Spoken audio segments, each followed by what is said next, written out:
Welcome to the Hangout. 4 out of 5 of us are trying not to melt. And see the burning light that is coming through the curtains. Hilariously, it's not the one in Southern California. What's it like there? What's the temperature? 77 currently. Oh man, that's geez. that's our night temperature. Yeah. Okay, like 3 here's how weird it is. Yes, chat, we are going to talk about weather.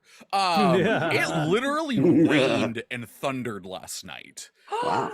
do we swapsies? It was the weirdest. I like woke up in the middle of the night and literally, hell is that? Oh God, it's raining. Well, thunder is weird for here too, but like we could use that rain back. Thanks. Of course, it was probably wrong rain because everywhere but the Pacific Northwest has this like dumping rain. That's like, that's not real rain. Oh my God. You're like, that's rain. incorrect. That's incorrect rain. When recently we were on a trip where the rain would happen for 10 minutes incredibly hard, and then it was over. And it was very humorous because my daughter and I we were walking and we got to a destination 10 minutes before my son, or 11 minutes before my son, and he got stuck and showed up where we were. He got stuck in a downpour and he showed up looking like a drowned cat. It was very, very funny. See, I have several Navy friends down here, and so they're from like all over the United States, and so there's something that when I was a kid, whenever I'd be like, oh, it's hot, and someone would be like, oh, this isn't hot. I'm from Texas. We know, and so I called those people heat elitists. Nice. And what I found with my Navy friends, who especially came from like the Midwest or the East Coast, they became rain elitists. I'd be like, oh man, it's raining outside. And they're like, it's not raining. This is like a sprinkle. And I'm like, okay, water's falling from the sky. Sorry. What do you want me to call this? Yeah. But yeah, that's my gift to everyone out there. If someone's like, this isn't cold, call them a cold elitist. Let's see what they do. I love it. I Trevor? think I'm a thunder elitist. Yeah. Because Rhiannon's not kidding. I feel like the thunder up here is so cute. The clouds are like wobble, wobble, wobble. Whereas I'm from the Midwest and originally, and if a thunderstorm doesn't make you wake up at 2 a.m. thinking nuclear war has broken out, it's not really a thunderstorm. Wow. Well, I don't know if I've told the story, but when I was in Yellowstone, I was at the like view the bears and the wolves like center the rescue animals. Cool. And like a thunderstorm descended. And I was very sort of like, oh my God, what do I do? What do I do? It's so and everybody else was just like viewing the bears from like under the roof because like that kept you out of the rain. Trevor, I just now realized that you're not sitting with your shirt and bare chest showing. No, that you're I'm not. actually wearing a flesh-colored This shirt. is a salmon shirt, and there's a reason I wore the overshirt, because it is warm. I shouldn't be wearing an overshirt, but I've had 2 people at work go, "Are you shirtless?" And that raised concerns. You know what? You should take it off and just, I I have too much chest hair. They'd be sure that I didn't have a shirt on. Well, I meant keep your shirt on. Keep your inside shirt on. Let people assume. Yeah. I would ask you to show actual skin. I thought you were saying take Kind of, this shirt off and leave this shirt on, just to like, oh yeah, it's That's summer, a different baby. look. My first experience with actual thunder was when I lived briefly in Virginia. Yeah. And man, I was so amped by it. I was stupid, but I went out and ran. I went for a run, and it was fucking epic. It was just crashing, rains hitting sideways. I mean, I would run down this. I was in Richmond, and they had this Monument Avenue, which is notorious for various things, but it also was grass down the middle. So I just ran under all these big trees. Brilliant. And it was so exhilarating. It was amazing. And I didn't die. Hey, that's good. Yeah. But it was, I was like, what the hell? Dude, this is amazing. And I got out there and just, it was such a rush. Probably set a land speed record for myself. personal mile time. Got to keep up with the lightning. Oh man, it was great. It was amazing. Yeah, I had this but conversation. Oh, sorry, go ahead. no, but trees get hit and Yep. that's bad. And then branches fall from wind. And yeah, it just wasn't my brightest moment, but it was awesome. I had this conversation with someone at Gen Con about how like the natural disasters you grow up with don't hit the same way as the ones you sort of come into. Yeah. Like I Oh, am yeah. still so scared of earthquakes, Mm. but a tornado, nah, that's fine. Not Really? because tornadoes are not dangerous, but I know what to do in a tornado. I've done the thing in the tornado, right? Mm-hmm. And I will say that. Oh, sorry. Go ahead. Well, I was just going to say animals too. We had at field school. We had a student from New York, and she was convinced that cougars were going to eat her. Oh, yeah. I was just sort of like, well, you look big, you don't run, you back away, you make noise, it's kind of like a bear. You make a lot of noise for bears too. And she was like, but, and so finally we had to like work out with her that like she would carry around kind of a pointy stick so that she could like poke it Hell yeah. There you and like go. hold it off, and that made her feel better. That'll do it. That's yeah. fair, because that I still have not. I've mostly wrapped my head around the fact there is a lot of wildlife here. Because like, what's the wildlife that might get you in Missouri? A very large catfish, maybe. But the punchline of this, I am very curious if this is true for the rest of you. But the guy I was talking to, who is Jerry Gordon, who writes some really excellent YA fiction, said, well, when he was a kid, he went camping with his little brothers, and a storm hit, and the tornado hit their tent and like threw them. Oh so my he's God. still scared of tornadoes. I was like, that's fair. That's fair. Yeah. Jeez. Oh I mean, my even without God. that experience, I'm afraid of tornadoes. Yeah, I'm all set without that. Yeah, I don't know what to do in a tornado, except pretty much everybody goes in the basement, right? Get away from the windows, get to the middle of the building, get in the basement if you've got one. If you can't, interior closet is good. If there's no interior closet, get in the bathroom and put towels over you, because it's In the bathtub, right? Like in the bathtub. If it's just you. But like there was one time where we were like at my dad's apartment and a tornado was coming very close. So we all three got in the bathroom. My dad was sitting on the couch watching TV and acting like we were all being ridiculous, of course. So we all three girls were on the floor in the bathroom with towels on our heads, hoping that our father didn't get sucked out the patio door. I had a girlfriend in Jacksonville, Florida when I was like 18, 19, and I went out to visit her, and everyone, I'm not even being facetious here, like genuinely everyone was like, where are you from? I'm like, oh, I'm from California. They're like, oh, I don't know how you live out there with those earthquakes. I'm like, you had a hurricane a week ago. Oh my What are you God. talking about? The ground shakes for a little bit and you go, ooh. Like the wind tried to kill you. Well, Multiple times. I missed an earthquake one time because I woke up. It was when I was in BC, so I was on Vancouver Island, but it was sort of that area. And I woke up in the middle of the night, and a small scale earthquake, this was like a 3 or something, feels to me like a certain kind of lightheadedness I get. So I woke up in the middle of the night and I got this sort of like head going like this a little bit, and I was like, oh, weird, I must be dehydrated. And then I went back to sleep, and then it turned out it was an earthquake. So like, but then there have been multiple times where I'm like, oh, my head was weird, and I like log on to yes, and they're like, no.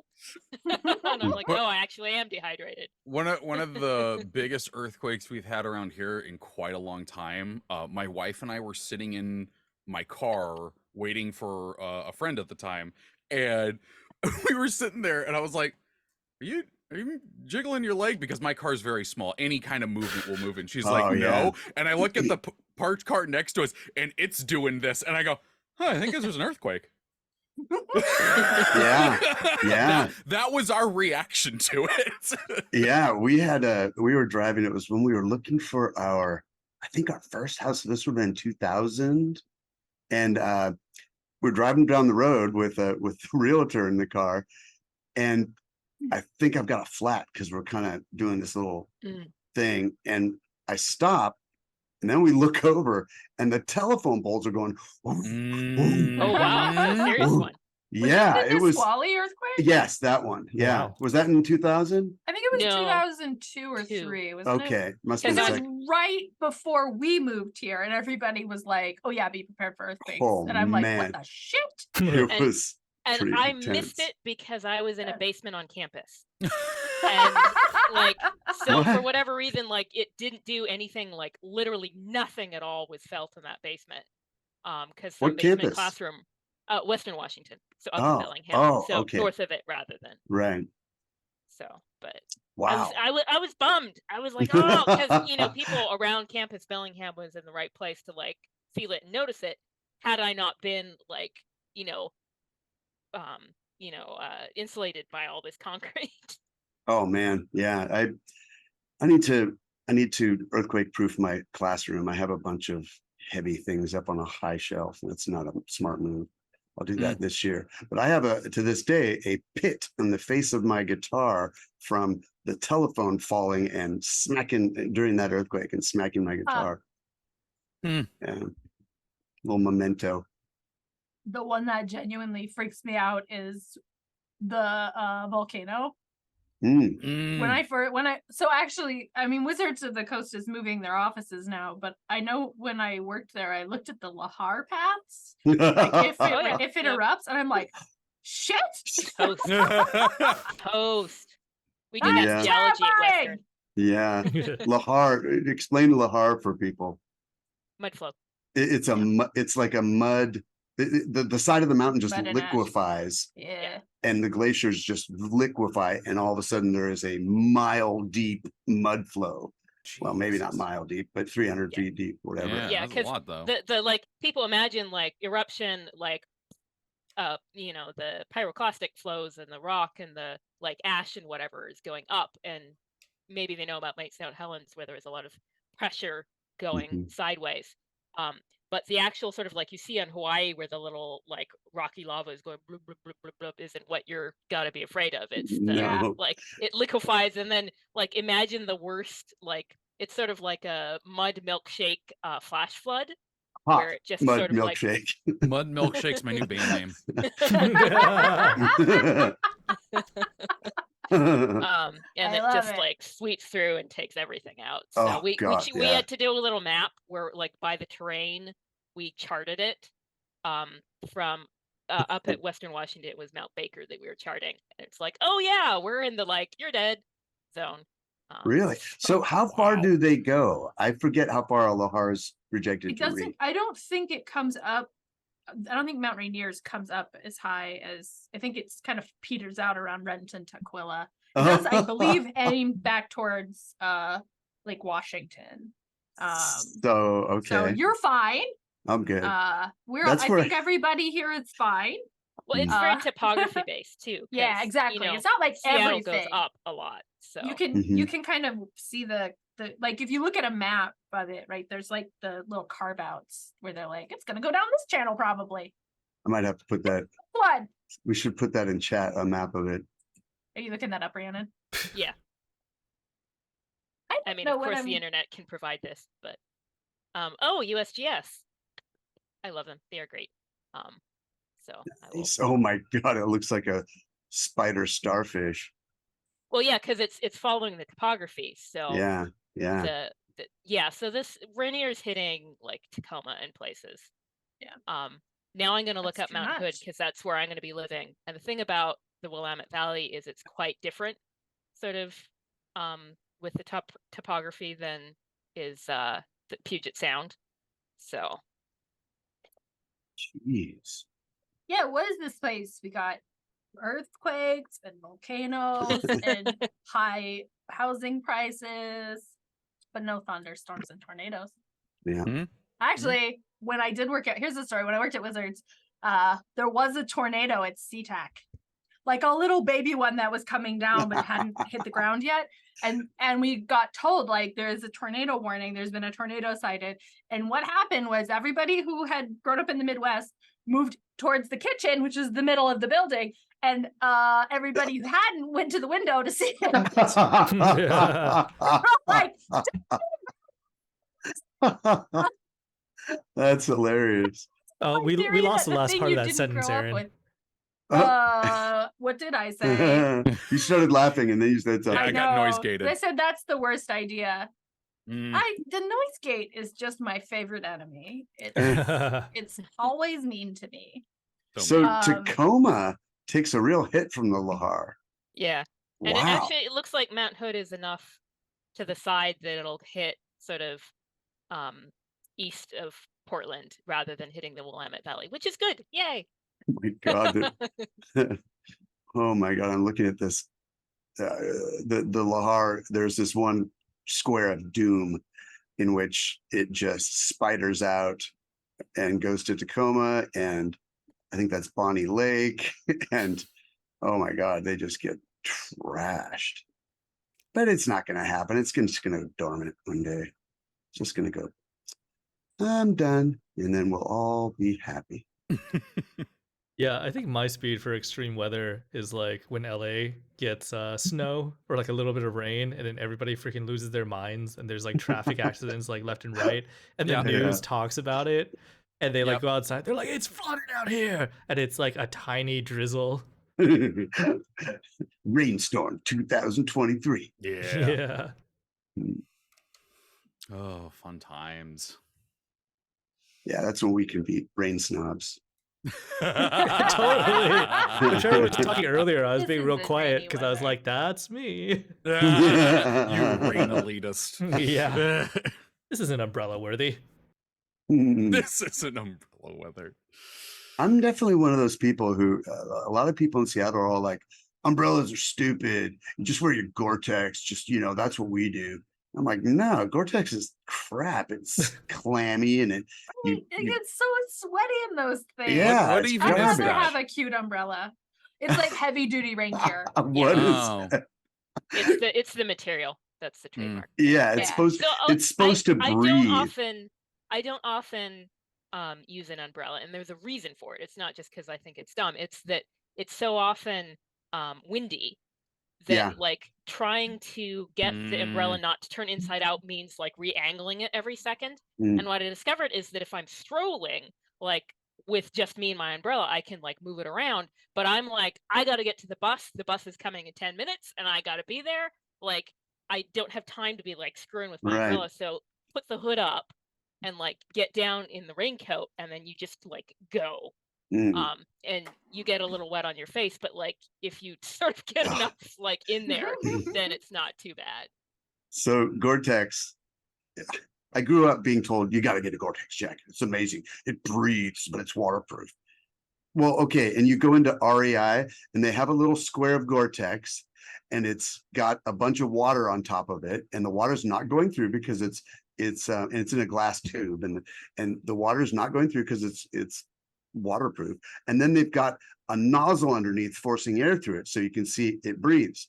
Well, yeah, if you force air through it, but no one's Yeah. forcing air through it when you're wearing it. It's just clammy, and all the water just condenses, your sweat condenses. It's just like rubber. It's just garbage. Well, There is, I mean, however, like technology has moved on. Like, yeah, I there's suppose. really high tech shit. I mean, I have a little sort of like local loyalty to because Columbia Sportswear Yeah, is based where like I grew up down here in Portland.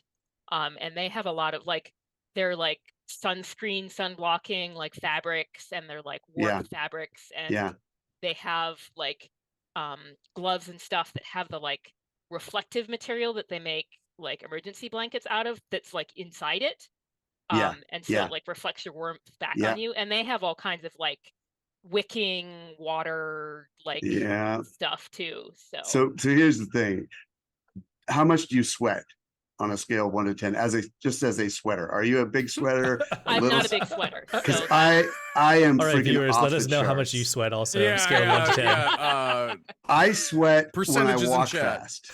And man, I got one of the new high-tech Gore-Tex Next Generation, freaking just soaked by the end of a walk. I cannot. So I do umbrellas. That way I'm fully ventilated. My copious sweat evaporates with the wind. It's maybe TMI there. Maybe you're not Copious really. Sweat is not my new band name. Yeah. Well, to each their own. Yeah, yeah.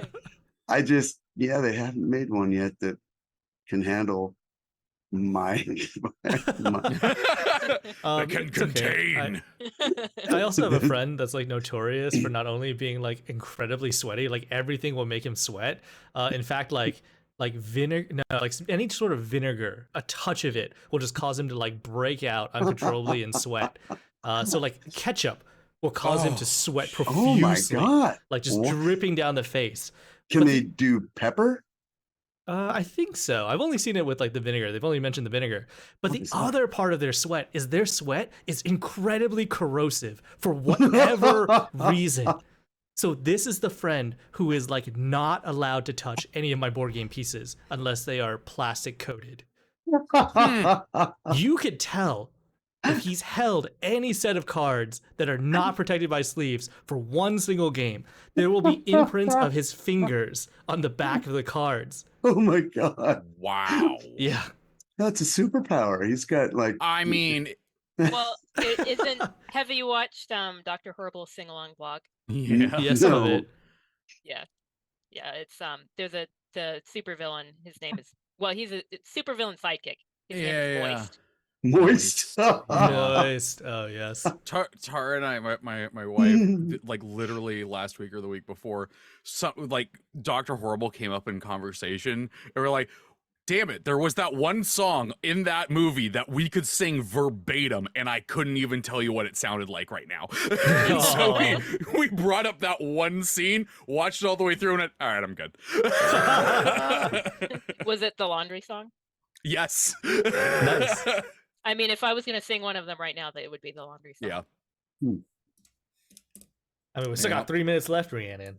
Uh-oh. You gotta Oh, fill I the don't 3 remember minutes. how it starts. Let me look up the lyrics because I remember like. I I the don't lyrics, even remember which does- anymore. I just remember it starts with like a quick rhyming thing. So any amount of spice will make me sweat, but I think that's pretty common. Most people don't. I mean, my whole face is See, sweaty. I don't. When the restaurant that I that used to work at, we had shirts. We had these t-shirts for like, hey, it says the restaurant name on it. But on the back of it was a very thick screen print of the logo, which just was like, hey, everyone, you're sweating.